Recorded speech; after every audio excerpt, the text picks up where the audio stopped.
Hello! Look at this!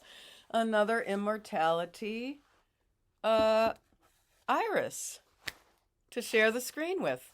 Over here we have some turning red forsythia branches. They have little orange berries that you can't really see in this light. Let's see. I'm gonna. All right, so this is a little troll video, but first let me show you a fall leaf that I thought was very pretty, despite the fact that it's got a hole. And also my, it's not rhododendron, azalea. I've got an azalea that came into bloom, kind of interesting. I had transplanted it to a different place, and we'll see how it does in the spring. Wow. Please do go visit Irene Brit USA channel. She and I have a lengthy conversation about men who suddenly ideate a female persona when their wife is pregnant and has given birth and is a new mother.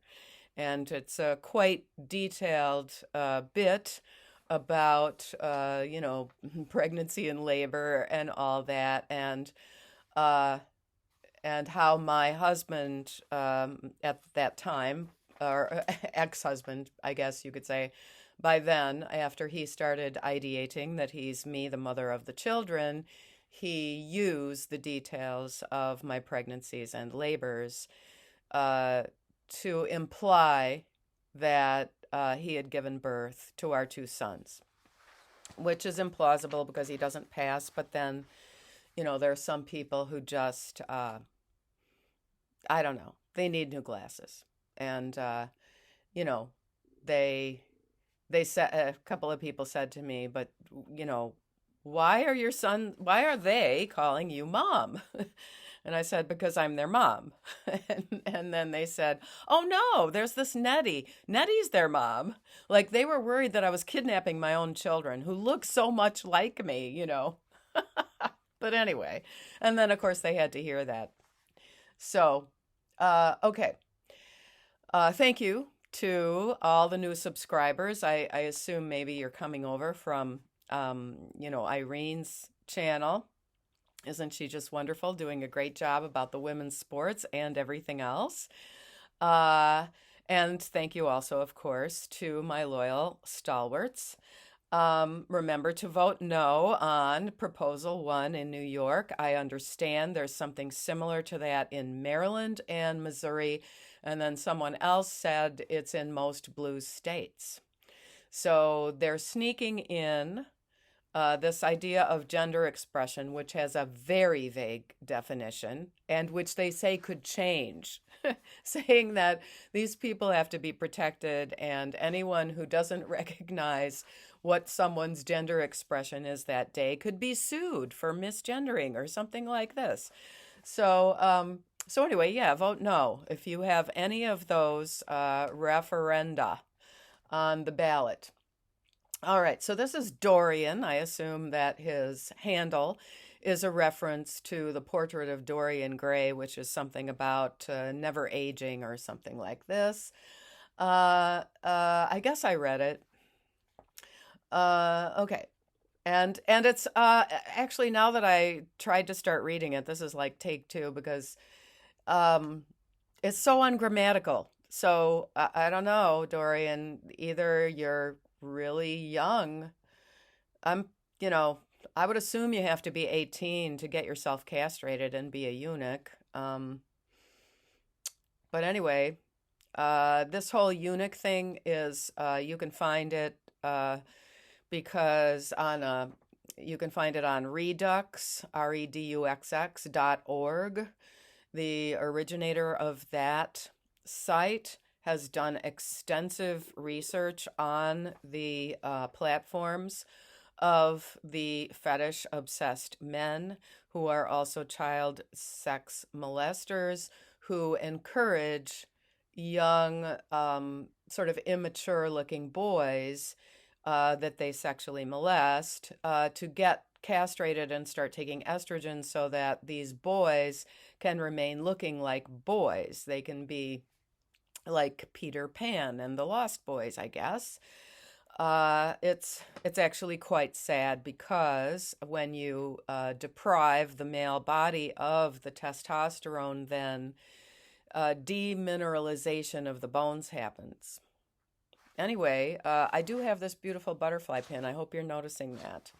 Uh, okay, so this is what he says. It was one of three. I can't read the other ones. They're all, it's a word salad. But he has said that he's started taking estrogen so that he can try to look more babyish and that he has been castrated.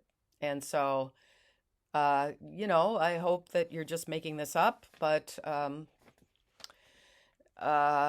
you're caught in the land of the pink mist, which is the land of no boundaries, if this is the case.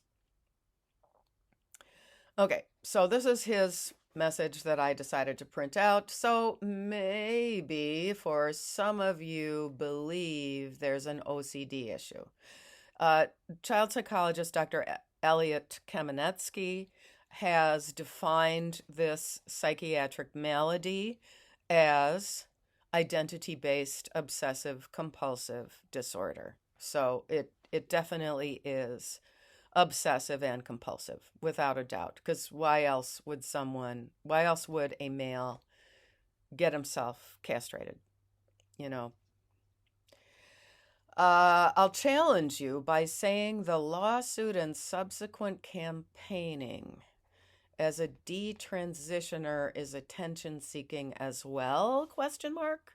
Okay, again, hard to interpret because it's so ungrammatical, but I believe the detransitioners, when they thought they were the opposite sex and they were doing this damage to their bodies, or their doctors were doing this iatrogenic harm to their bodies, they were probably pretty obsessive about it. And typically, when they detransition, they want to help prevent this from happening to anybody else. I would not, by any stretch of the imagination, call Chloe Cole or Prisha Mosley or Alexander L. of Alexander L. YouTube channel or Richie Herron to be attention-seeking narcissists. You know, typically what happens now, the pattern we're seeing with the detransitioners is they campaign for a while. They're realizing that they have to deal with the ill health that all of this iatrogenic harm is calling them, as well as they have to focus somehow on psychological recovery. And so and then typically after they've gone public with what happened, they burn out. And I can't think of names, but there were these girls in a channel called Peak Resistance Project, Peak being spelled Pique, Resistance Project. And they went to doctors, they explained the harm. I think most of them just desisted and didn't have so much harm, the surgeries and stuff. But, okay. So, and then there's this next ungrammatical sentence. It accomplishes the task you want them to do, yet you fail to highlight or acknowledge their supposed narcissism. Look up Blair White, Caitlyn Jenner, Buck Angel, and you will get a really good understanding of what extreme sociopathic narcissism is. What do you have to say about many in prior generations that had to live as stealth? Okay, no, just not. Joan of Arc was a woman and she knew she was a woman.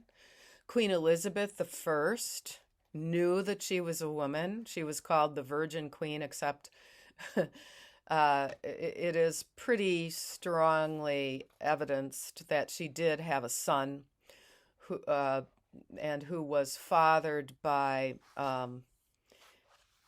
the something of the chamber or the something of the horses. I can't remember.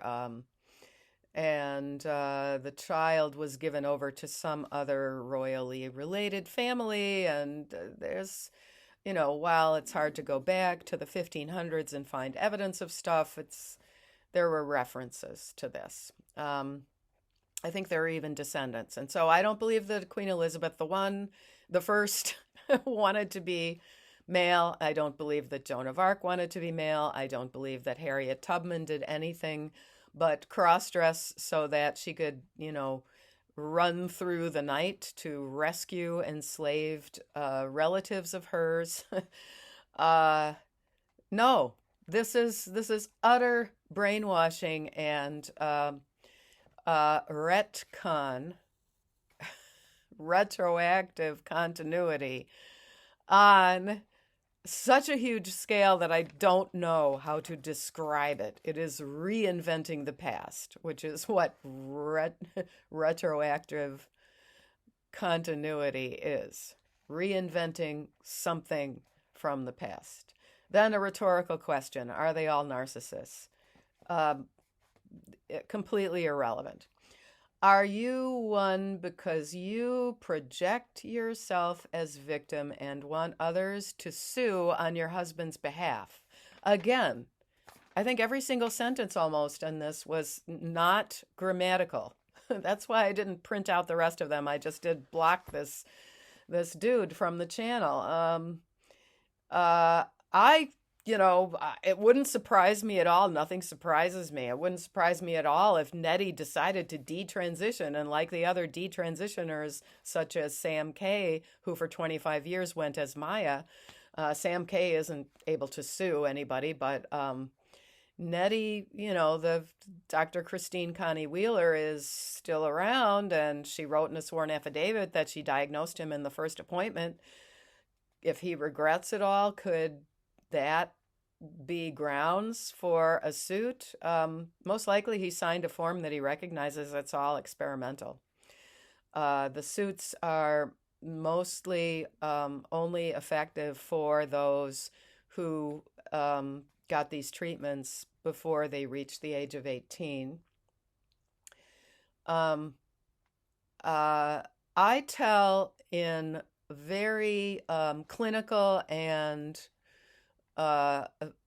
almost emotionally flat terms what happened to me, and I collect data on other women who went through the same thing as me, and that data is becoming quite shocking because over a third of our cohort of something like 64 have been sexually assaulted, and a little higher, a little bigger, plus one third plus of us were physically assaulted. And I just don't see it as narcissism to bring that out.